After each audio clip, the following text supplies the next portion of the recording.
نحمده ونستعينه ونستغفره ونؤمن به ونتوكل عليه ونعوذ بالله من شرور أنفسنا ومن سيئات أعمالنا من يهده الله فلا مضل له ومن يضلله فلا هادي له ونشهد أن لا إله إلا الله وحده لا شريك له ونشهد أن سيدنا ومولانا محمدا عبده ورسوله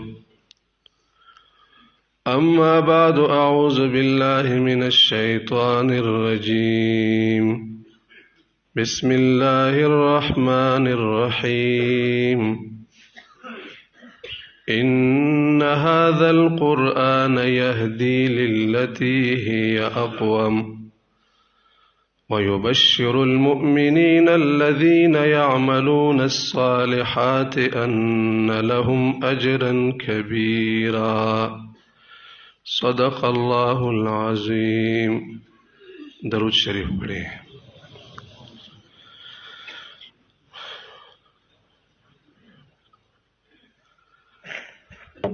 محترم مسلمان بھائیو دوستو،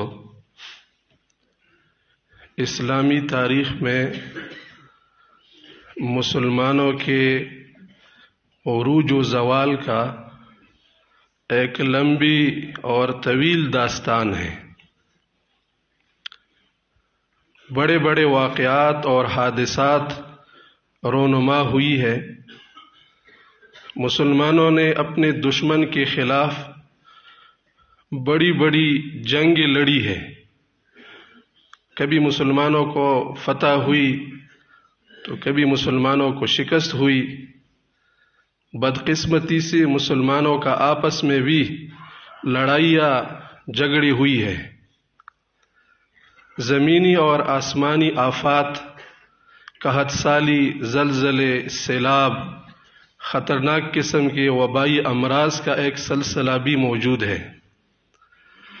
مسلمانوں میں بڑے نیک اور اچھے صالح حکمران بھی گزرے ہیں اور بڑے جابر اور ظالم قسم کے حکمران بھی گزرے ہیں. یہ سب ہماری تاریخ کا حصہ ہے اور اسی تاریخ کو پڑھ کر ہم اس سے عبرت اور سبق حاصل کرتے ہیں. مسلمانوں کو عروج کیسے حاصل ہوا اور مسلمانوں کے زوال کے اسباب کیا ہے، ان کا ادراک ہر مسلمان کا دینی فریضہ ہے.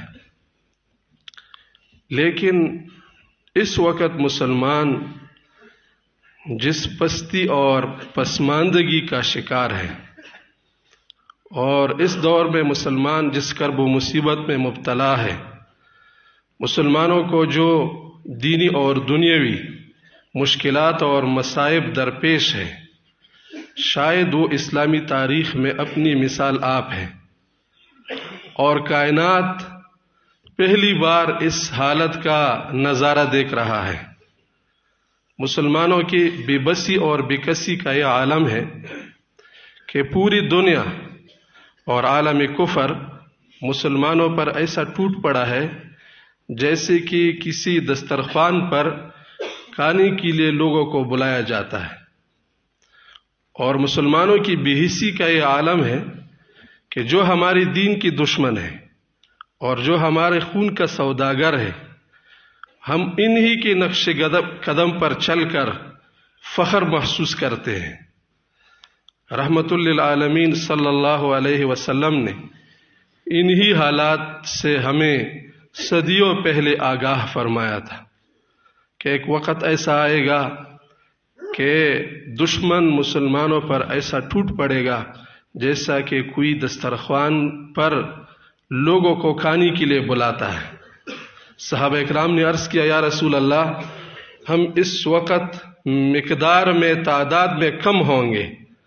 آپ نے فرمایا آپ کم نہیں ہوں گے، لیکن آپ میں بزدلی آئے گی اور آپ موت سے ڈریں گے. دنیا کی محبت آپ میں آ جائے گا. اور آپ صلی اللہ علیہ وسلم نے فرمایا لَتَتَّبِعُنَّ سُنَنَ مَنْ كَانَ قَبْلَكُمْ شِبْرًا بِشِبْرٍ ذِرَاعًا بِذِرَاع۔ تم اپنے سے پہلے امتوں یہود و نصارہ کا نقش قدم پر چلو گے، بالشت بالشت یعنی پوری کی پوری اتباع کریں گے، یہاں تک کہ اگر وہ کسی گوہ کے بل اور سوراخ میں داخل ہو گئے تم بھی ان کی پیچھے گوہ کے سوراخ میں داخل ہوں گے۔ ان کی اتباع میں اگر آپ کو مشکل اٹھانا پڑے تو آپ مشکلات گوارا کر کے ان کے پیچھے پڑیں گے۔ گوہ جب اپنے بل میں داخل ہوتا ہے تو زمین کے ساتھ چمٹ کر اندر داخل ہوتا ہے، یعنی اگر آپ کا ناک خاک آلود ہو جائے، آپ رسوا اور ذلیل ہو جائے، لیکن ان کی اتباع آپ کر سکیں گے تو آپ ان کے پیچھے چلیں گے۔ صحابہ اکرام نے تعجب سے پوچھا، یا رسول اللہ، ہم یہود و نصارہ کی اتباع کریں گے؟ کیونکہ یہود و نصارہ ابتدا سے مسلمانوں کے دشمن ہیں، صرف مسلمانوں کی نہیں، انسانوں کے دشمن ہیں۔ آپ صلی اللہ علیہ وسلم نے فرمایا، پھر کس کی اتباع کریں گے؟ انہی کا تم اتباع کریں گے جو آپ کے دشمن ہیں۔ یہ ہماری بے حسی کا انتہا ہے کہ جو ہمارا دشمن ہے ہم ان کے پیچھے پڑے ہیں۔ اس وقت پوری امت مسلمہ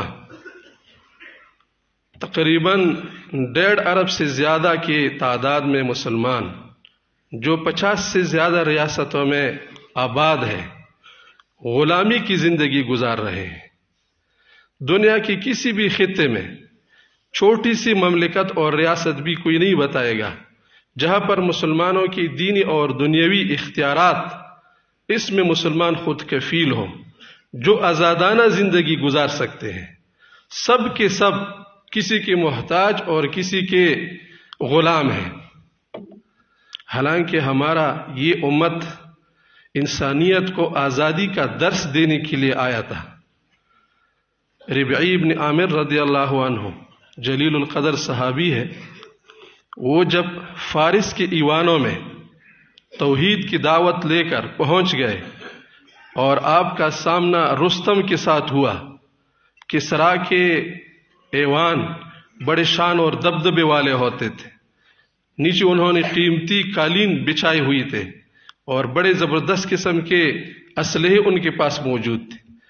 مسلمان جب جاتا تو وہ سیدھا سادہ عام کپڑوں میں، زیادہ قیمتی لباس ان کا زیب تن نہیں تھا۔ جب وہ وہاں پہنچا تو انہوں نے ربعی بن عامر رضی اللہ عنہ سے پوچھا، تم کا آنا یہاں کیسے ہوا؟ تم یہاں کیوں آئے ہیں؟ کس غرض کے لیے آئے ہیں؟ ربعی بن عامر رضی اللہ عنہ نے جو جواب دیا وہ ہمارے سب کے لیے مشعل راہ ہے۔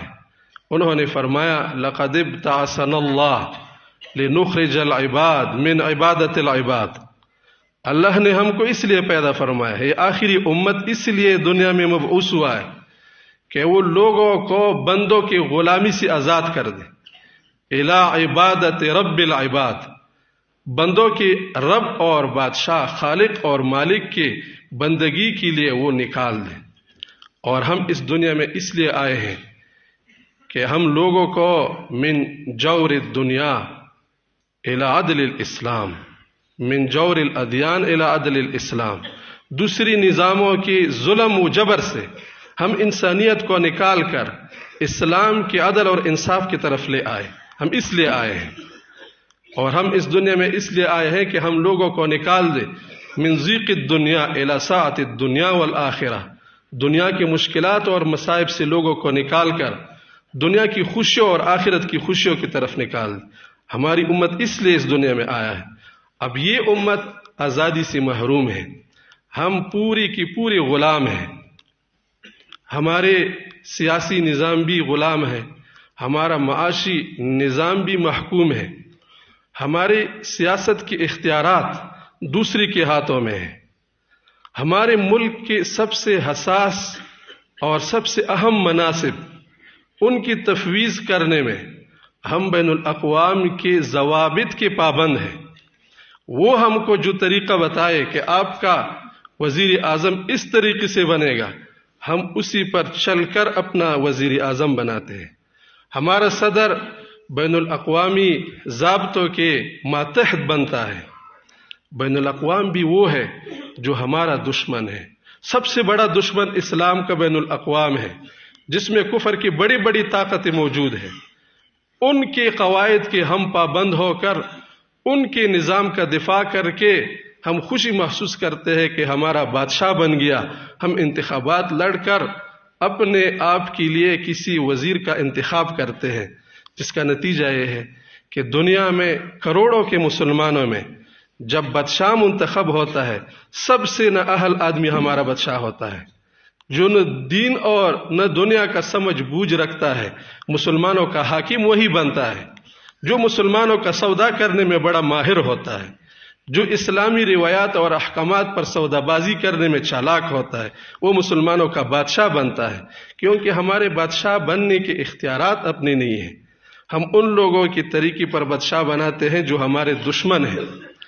ہمارے مشاورتی نظام پارلیمنٹ میں جو پوری ملک کے مستقبل کے فیصلے ہوتے ہیں، وہ بھی ہمارے بین الاقوامی ضابطوں کے ماتحت ہیں. انہی کی قانون کو اپنا کر ہم کوئی فیصلہ کر سکتے ہیں. ان کے حدود کے باہر جا کر ہم آزادانہ فیصلے نہیں کر سکتے. ہمارے بادشاہ کو پروٹوکول بھی انگریز کی طرح ملتا ہے.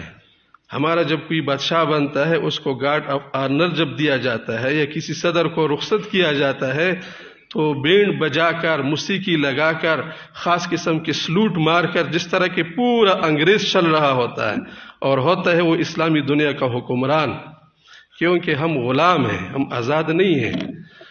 اگر ہمارے حکمران کبھی کسی سے یہ مطالبہ کرے کہ ہمارے خدا کا حکم یہ ہے، الذین ان مکناہم فی الارض اقاموا الصلاة وآتوا الزکاة وامروا بالمعروف ونہوا عن المنکر، جب ہم ان کو حکمرانی عطا کرتے ہیں تو وہ نمازوں کو قائم کرتے ہیں، زکوٰۃ کا نظام نافذ کرتے ہیں، امر بالمعروف اور نہی عن المنکر کرتے ہیں، تو بین الاقوامی طرف سے آپ کو اس کے لیے اجازت نہیں ملے گی. کیونکہ ہماری دین کی جو معروف ہے ان کو بین الاقوام معروف مانتے ہی نہیں ہے. ہم جن چیزوں کو منکر سمجھتے ہیں، بین الاقوام انہی کو معروف کہتے ہیں.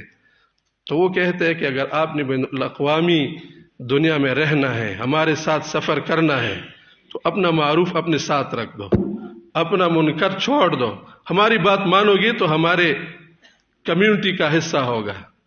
ورنہ آپ دیکھتے ہیں ایک چھوٹی سی مملکت، ایک چھوٹا سا رقبہ افغانستان میں، جہاں کے حکمران اب یہ برملا کہتے ہیں کہ ہم اپنی ملک میں اسلامی نظام نافذ کرتے ہیں. کافر تو کافر ہے، مسلمان ریاستوں کو ہمت نہیں ہوتی کہ ان کی ریاست کو تسلیم کرے. ابھی تک افغانستان تسلیم کیوں نہیں ہو رہا؟ صرف اسی وجہ سے کہ وہ اپنی خود مختاری چاہتے ہیں کہ ہمارے ملک میں فیصلے اسلام کے مطابق ہوں گے. اب بین الاقوام کو یہ بات منظور نہیں ہے، لہٰذا ان کی حکومت کو تسلیم نہیں کیا جاتا. مسلمان بھی ان کو تسلیم نہیں کر سکتے. 2 سال سے زیادہ کا عرصہ ہو گیا، کسی کو ہمت نہیں ہو رہا کہ اس حکومت کو، جہاں پر امن تمام ملکوں سے زیادہ ہے، جہاں پر مہنگائی کا نام و نشان نہیں ہے، جہاں پر لوگ بڑے سکھ کی زندگی گزارتے ہیں، امن و امان کا دورہ ہے، لیکن دنیا ان کو تسلیم نہیں کرتے کیونکہ وہ آزادی کی بات کرتے ہیں. ہم جو اس دنیا میں بین الاقوام کو تسلیم ہے کیونکہ ہم آزاد نہیں ہیں، ہم غلامی کی صورت میں ان کو تسلیم ہے، وہ ہمارے آقا ہے، تو ہم آزادی سے محروم ہیں.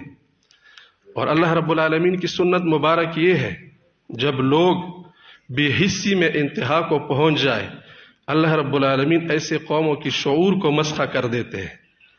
پھر یہ لوگ اچھی چیزوں کو برے اور بری چیزوں کو اچھی سمجھتے ہیں. اپنی غلامی کا طوق پہن کر وہ آزادی کی جشن مناتا ہے، بڑا خوش ہوتا ہے کہ ہم آزاد ہیں. یہ ہوتا ہے شعور کا مسخ ہونا.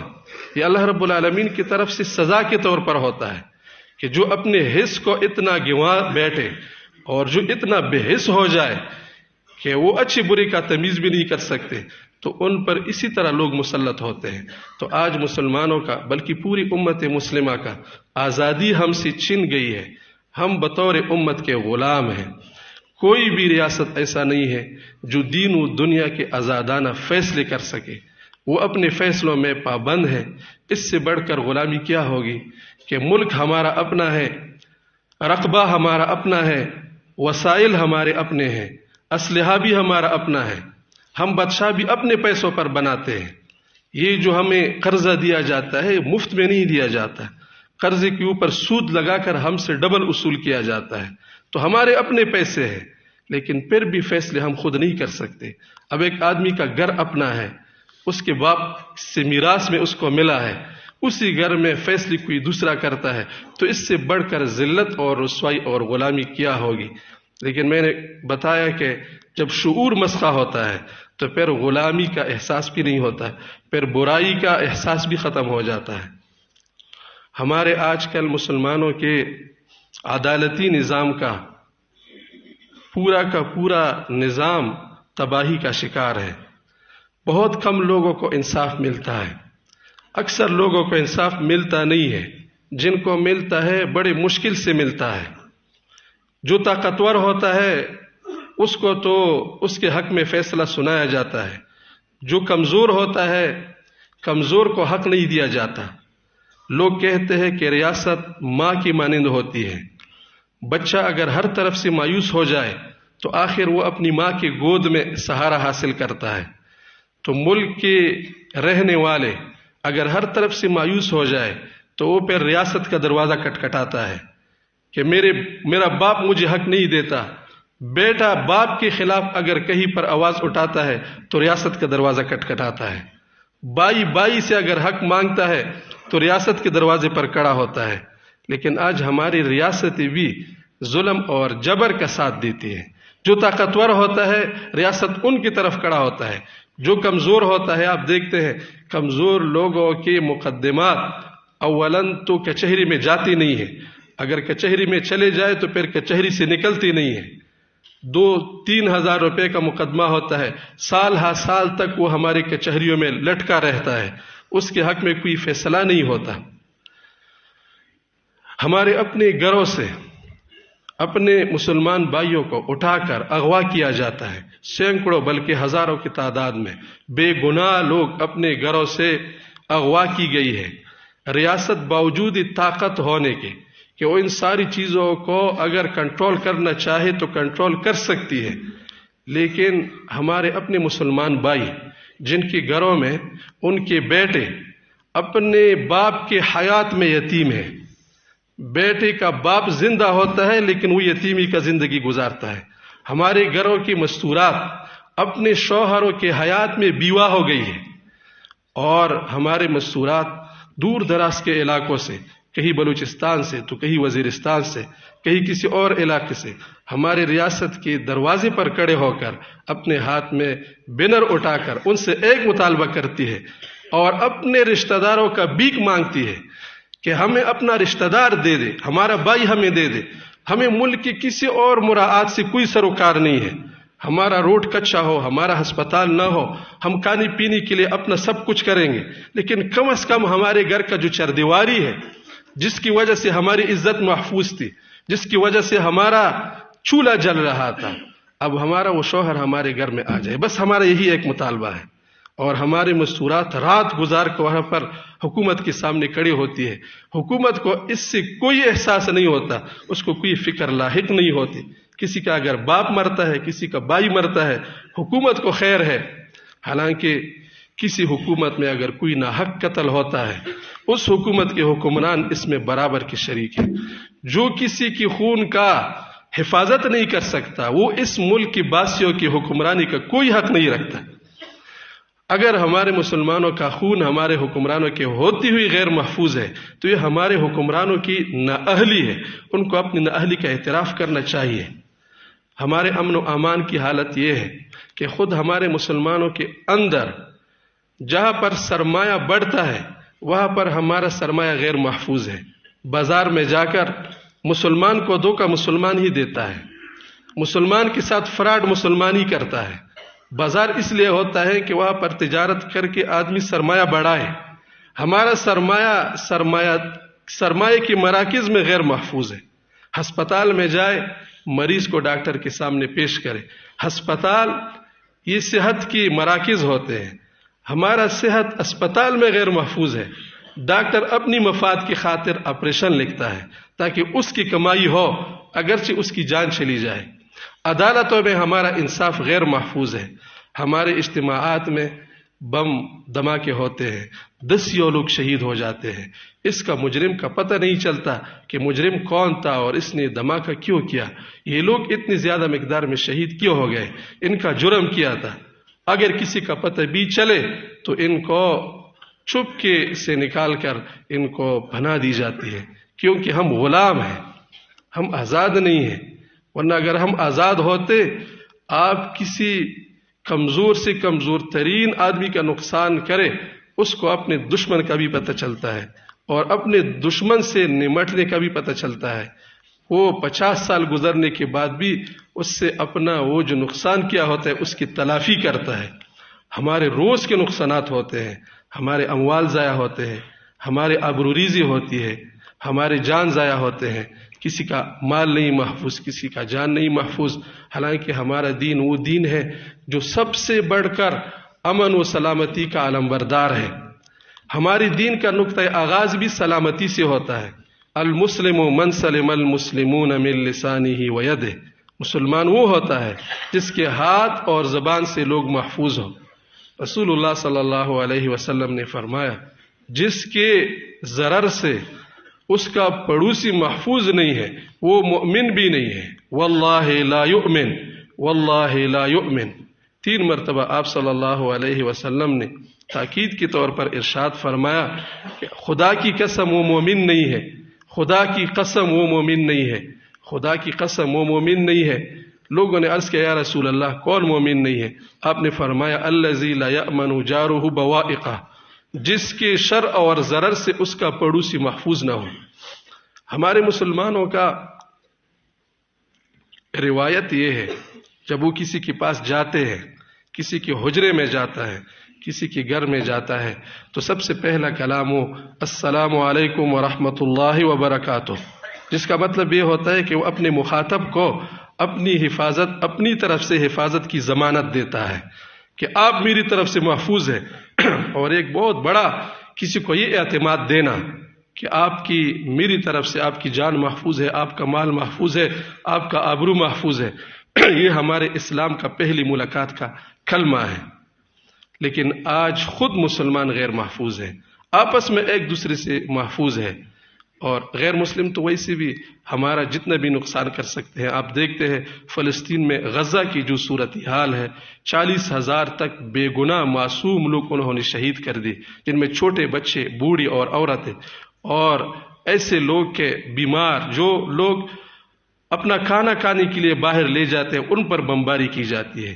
ایک ماں کسی بچے کی خاطر دودھ لینے کے لیے باہر جاتی ہے، پھر جب واپس آتی ہے تو اس کا بچہ شہید ہو چکا ہوتا ہے، وہ دودھ کو اسی طرح چھوڑ دیتی ہے، اور لاکھوں لوگ اپنے گھروں سے بے گھر ہو گئے۔ ہمارے وہاں پر مارکیٹ اور جائیدادوں کو تباہ و برباد کر دیا گیا، نیست و نابود کر دیا گیا۔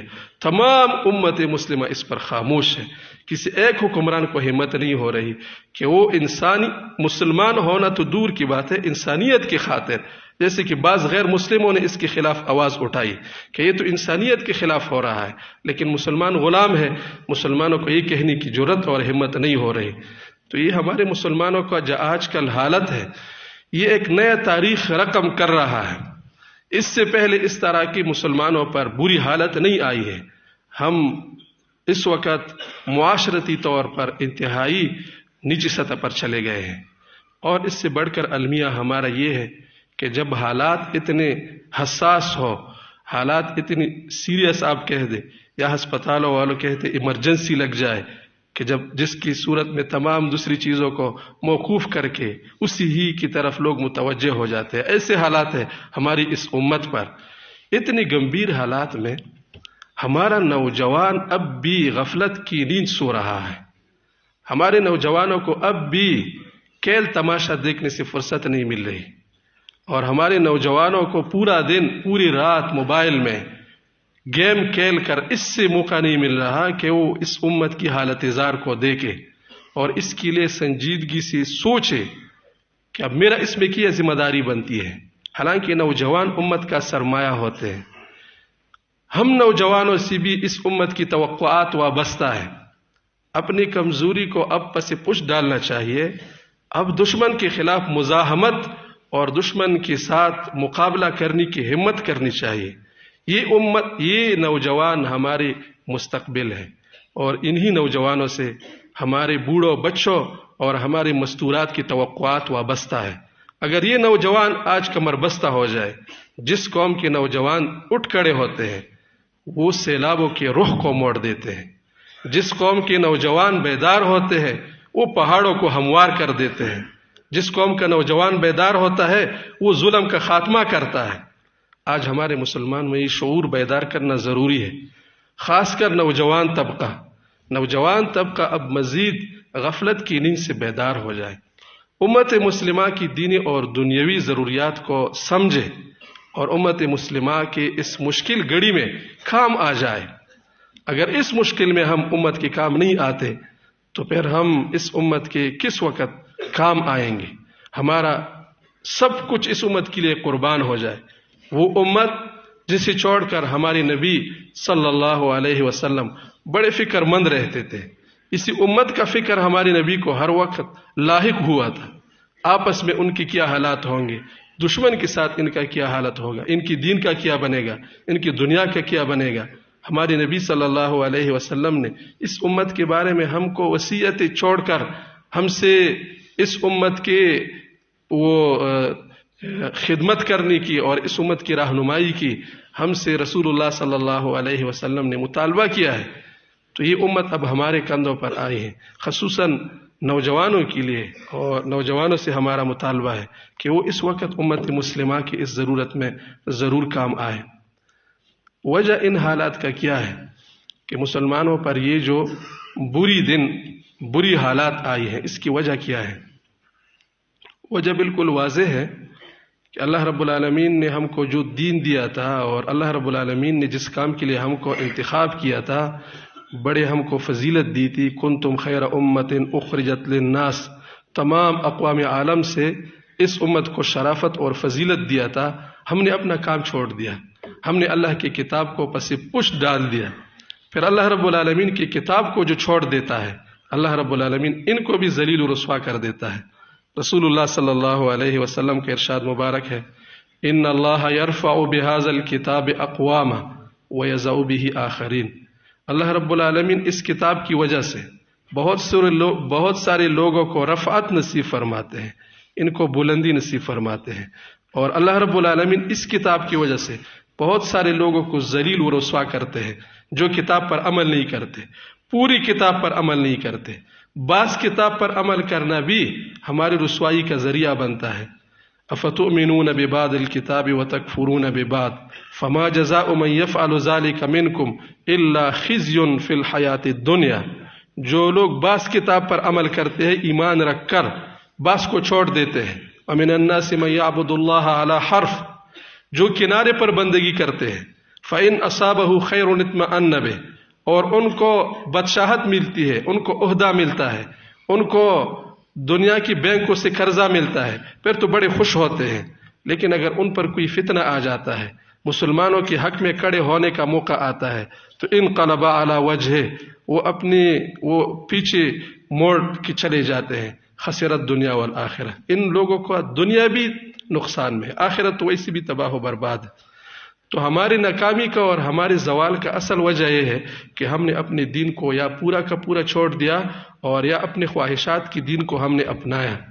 اگر ہم کتاب اللہ کو سینے سے لگائے اور سب سے مقدم ترجیح ہماری قرآن مجید ہو، ہم یہ طے کر لیں کہ دنیا میں کچھ بھی ہو جائے ہمارے قرآن کو کچھ نہ ہو جائے، ہمارا نقصان ہو جائے، ہمارے مال کا نقصان ہو جائے، ہمارے جائیداد کا نقصان ہو جائے، لیکن ہمارے قرآن کو نقصان نہ ہو جائے. اسی قرآن کی نظام کی خاطر رسول اللہ صلی اللہ علیہ وسلم نے ہجرت کیا، رسول اللہ صلی اللہ علیہ وسلم نے جہاد کیا، رسول اللہ صلی اللہ علیہ وسلم کی دندان مبارک شہید ہو گئے. یہ جتنی قربانیاں دی گئی ہے اسی قرآنی نظام کو، قرآنی زندگی کو لوگوں میں لانے کے لیے ہوا ہے. ہم بھی اس کو اس مقام پر رکھیں کہ ہماری دنیا کا سب سے بڑھ کر ترجیح یہ ہو، دنیا میں جو کہ کچھ بھی ہو جائے لیکن اللہ کا نظام، اللہ کا حکم وہ سب سے مقدم ہو۔ تو پھر آپ دیکھیں اللہ رب العالمین جس طرح صحابہ اکرام رضوان اللہ علیہم اجمعین کو آپ نے رفعت دیا تھا، اسی آخری زمانے کے لوگوں کو بھی اللہ رب العالمین بلندی نصیب فرمائیں گے۔ جب کوئی معاشرہ قرآن کی زندگی اپناتا ہے تو وہ معاشرہ پھر جنتی معاشرہ بن جاتا ہے۔ وہاں پر لوگ آزاد ہوتے ہیں، وہاں لوگ خود مختار ہوتے ہیں، دین کو غلبہ نصیب ہوتا ہے۔ اللہ رب العالمین نے بھی ہمارے ساتھ اس دین پر اپنانے کے بعد اقتدار کی وعدے کی ہے کہ تم ایک مرتبہ اس کتاب کو مضبوطی سے پکڑو۔ اقتدار دینا اللہ کی ذمہ ہے۔ وعد اللہ الذین آمنوا منکم وعملوا الصالحات لَيَسْتَخْلِفَنَّهُمْ فِي الْأَرْضِ كَمَا اسْتَخْلَفَ الَّذِينَ مِنْ قَبْلِهِمْ۔ اللہ تمہارے ساتھ وعدہ کرتا ہے، تم اللہ پر ایمان رکھو اور نیک عمل کرو، قرآنی زندگی گزارو، اللہ رب العالمین تم کو زمین پر اقتدار دے گا، اللہ رب العالمین تم کو غلبہ عطا کرے گا۔ پھر جب مسلمانوں کے فیصلے آزادانہ ہوں گے تو معاشرے میں امن و امان ہوگا، عدل و انصاف ہوگا۔ صحابہ اکرام رضوان اللہ علیہم اجمعین کا معاشرہ ہمارے لیے اس باب میں بڑا وہ عمدہ نمونہ ہے۔ حضرت علی رضی اللہ عنہ کے دور خلافت میں انہوں نے خود ایک صاحب شریح، قاضی شریح کے ساتھ جو مشہور ہے، بڑا عادل اور وہ اچھے فیصلے کرنے والے قاضی تھے، وہ خود حضرت علی رضی اللہ عنہ کی طرف سے مقرر ہوئی تھی۔ ایک مرتبہ ایک یہودی نے حضرت علی رضی اللہ عنہ کا ایک ذرہ وہ چوری کیا۔ حضرت علی رضی اللہ عنہ نے اپنا ذرہ وہ یہودی کے پاس دیکھا تو اس نے دعویٰ کیا کہ یہ تو میرا ذرہ ہے۔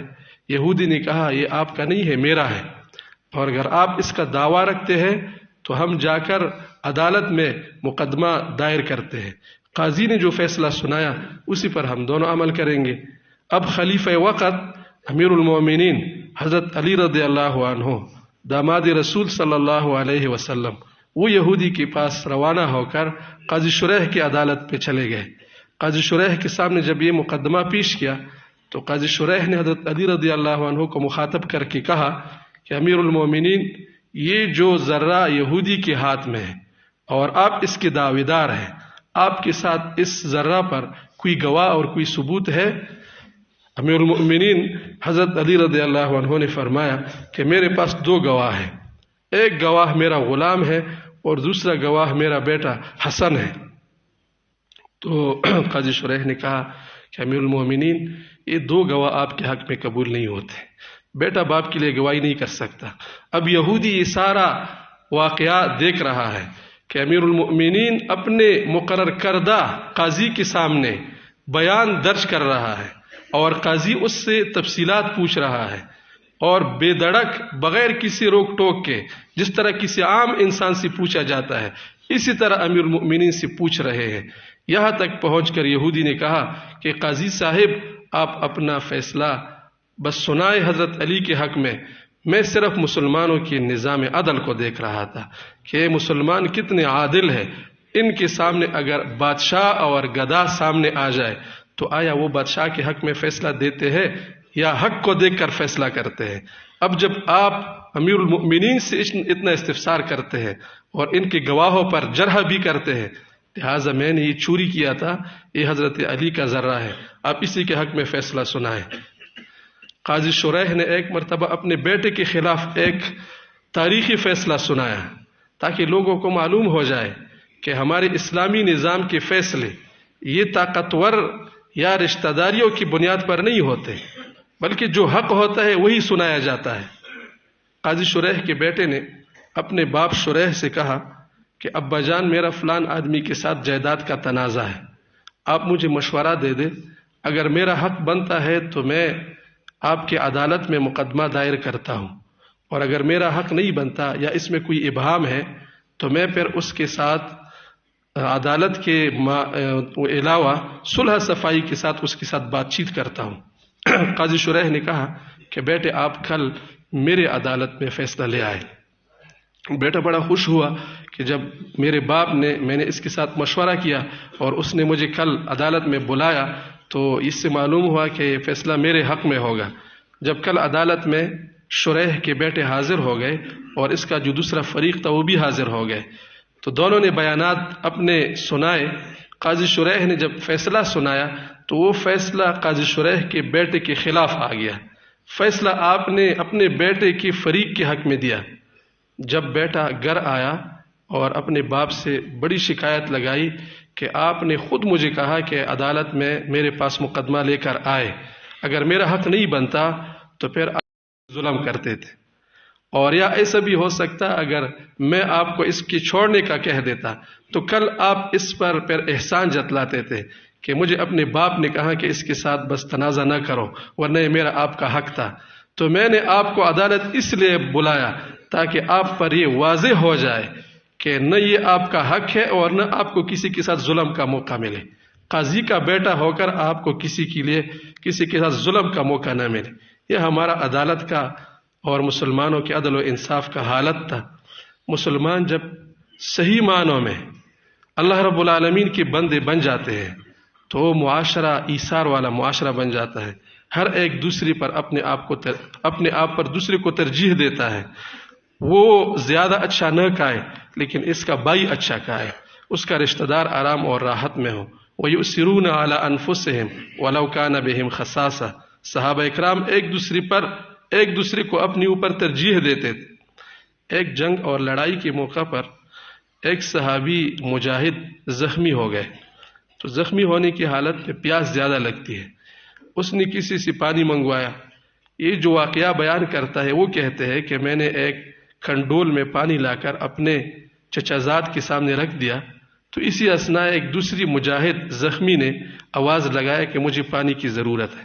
تو میرے چچا زاد نے کہا کہ آپ جا کر پانی اس کو پلائیں. تو میں نے وہ کنڈول اٹھایا اور دوسری مجاہد زخمی صحابی کے پاس لی گیا. تو اسی دوران ایک تیسرے آدمی نے آواز لگایا کہ مجھے پانی کی ضرورت ہے. تو دوسری نے کہا کہ آپ تیسری کے پاس پانی لے جاؤ. میں جلدی میں اٹھا اور اس تیسری صحابی کے پاس پانی کا جام لے گیا. جب میں اس کے پاس پہنچا تو وہ شہید ہو چکا تھا، اس کا روح قبض ہوا تھا. تو میں جلدی میں واپس لوٹا اور دوسری زخمی کو پانی لینے کے لیے آیا تو وہ بھی شہید ہو چکا تھا. پھر میں اپنے چچا زاد کے پاس آیا تو وہ بھی شہید ہو چکا تھا. عین حالت نظام ہے. جب انسان کو بہت زیادہ پیاس لگتی ہے اس وقت بھی وہ ایک دوسرے کو ترجیح دینے کا ان کے دل میں جذبہ تھا کہ میرا مسلمان بھائی اس کو راحت پہنچے. ایک گھر میں کھانا پکتا ہے اور وہ آپس میں مشورہ کرتے ہیں میاں بیوی کہ آج ہمارے گھر میں ہمارے پاس کھانے کے لیے کچھ ہے، اگر ہم یہ سری پائے اپنے پڑوسی کو بھیج دے تاکہ ان کا کام ہو جائے. تو انہوں نے وہ اپنی پڑوسی کو بھیج دیا. پڑوسی کے گھر میں بھی وہی تربیت یافتہ لوگ تھے صحابہ اکرام. انہوں نے آپس میں مشورہ کیا کہ آج تو ہمارے گھر میں کھانا ہے لہٰذا اگر یہ اضافی چیز ہم اپنے ساتھ والے پڑوسی کو بھیج دیں. تو انہوں نے تیسرے کو بھیج دیا. انہوں نے بھی آپس میں مشورہ کیا، انہوں نے چوتھے کو بھیج دیا. چلتے چلتے یہ سری پائے جس گھر سے نکلا تھا اسی گھر میں دوبارہ واپس لوٹ آیا. تو جب معاشرہ صالح بنتا ہے پھر لوگ ایک دوسرے کے لیے خیر بن جاتے ہیں. بس ہمارے لیے اب ضرورت یہ ہے کہ ہم اس عزم کا اعادہ کریں کہ اللہ رب العالمین نے ہم جس کام کے لیے ہمارا انتخاب کیا تھا اور جس دین کو اللہ رب العالمین نے ہمیں دیا تھا ہم اس دین پر مضبوطی کے ساتھ عمل کریں. رسول اللہ صلی اللہ علیہ وسلم کا ارشاد مبارک ہے ترکت فیکم امرین لن تضلوا ما تمسکتم بہما. میں تمہارے پاس دو چیزیں چھوڑ کر جا رہا ہوں، اگر تم نے ان دو چیزوں کو مضبوطی کے ساتھ تھام لیا اور اس پر مضبوطی کے ساتھ عمل کیا تو آپ کبھی گمراہ نہیں ہوں گے. آپ سیدھے راستے پر صراط مستقیم پر چلیں گے، منزل تک پہنچ جائیں گے. لیکن ان دو چیزوں کو مضبوطی سے پکڑو، کتاب اللہ و سنت رسولہ. ایک اللہ کی کتاب اور ایک اس کے رسول کی سنت. یہ دو چیزیں اپنا کر آپ کبھی گمراہ نہیں ہوں گے. آپ دنیا اور آخرت کی کامیابیوں کو حاصل کریں گے. الحمدللہ تحریک ایمان و تقویٰ کا یہی عزم ہے اور تحریک ایمان و تقویٰ کی یہی محنت ہے جس کو ہم مختصراً دو الفاظ میں اسی طرح جمع کرتے ہیں کہ تحریک ایمان و تقویٰ کی محنت کا وہ جو مرکز ہے یا ہم جن چیزوں پر محنت کرتے ہیں وہ انسانوں کا شخصی اصلاح اور انسانوں کا معاشرتی اور اجتماعی اصلاح، کہ خود انسان کی اپنی زندگی میں قرآنی احکامات آ جائے اور ہمارے معاشرے میں قرآنی احکامات آ جائے. یہ ہمارے تحریک ایمان و تقویٰ کا مقصد ہے. اسی کے لیے محنت اور تگ و دو ہوتی ہے. تو آپ حضرات بھی اس مبارک محنت میں اس تحریک کے ساتھ شامل ہو جائیں اور پختہ عزم کریں. خصوصاً جو نوجوان ہیں، نوجوان آج سے اپنے ساتھ یہ طے کر لے کہ آج کے بعد میری زندگی اللہ کی بندگی میں گزرے گی. آج کے بعد میں دنیا کے تمام نظاموں سے براءت کا اعلان کرتا ہوں. جو حکم اللہ اور اللہ کے رسول کے خلاف ہو وہ ہماری زندگی میں نہیں ہوگا، اگرچہ اس کے مقابلے میں اس کے لیے ہمارے زندگی میں کتنا بھی نقصان اٹھانا پڑے. انشاءاللہ جب ہم ہمت کریں گے اللہ رب العالمین کی طرف سے عنایات متوجہ ہوں گی. اور اس زمانے میں جب کہ دینداری کا بہت ضرورت ہے، قرآن مجید کے نظام کو رائج کرنے کی بہت ضرورت ہے، اس میں تھوڑی سی محنت کی قدر بھی بہت زیادہ ہوتی ہے. جو تھوڑا سا محنت کرتا ہے اللہ رب العالمین اس کو بہت زیادہ نوازتا ہے، کیونکہ اس وقت اس کی ضرورت بہت ہے. تو اللہ رب العالمین مسلمانوں کو ایک مرتبہ پھر عروج نصیب فرمائے اور مسلمانوں کے اس بے بسی اور بے کسی کے اس کو ختم فرما دے. جہاں پر مسلمان مظلوم ہے اور جہاں پر مسلمان کمزور ہے اللہ تعالیٰ وہاں پر کوئی مسیحا بھیج دے. اب امت کسی مسیحا کا انتظار میں ہے اور مسیحا یہی ہم نوجوان ہیں. انہی نوجوانوں سے امت کا مسیحا بنتا ہے. بس صرف ہمت کرنے کا دیر ہے کہ ہم ہمت کریں اور مسلمانوں کی کام آنے کے لیے آج سے اپنے ساتھ عزم کریں. وآخر دعوانا ان الحمد للہ رب العالمین.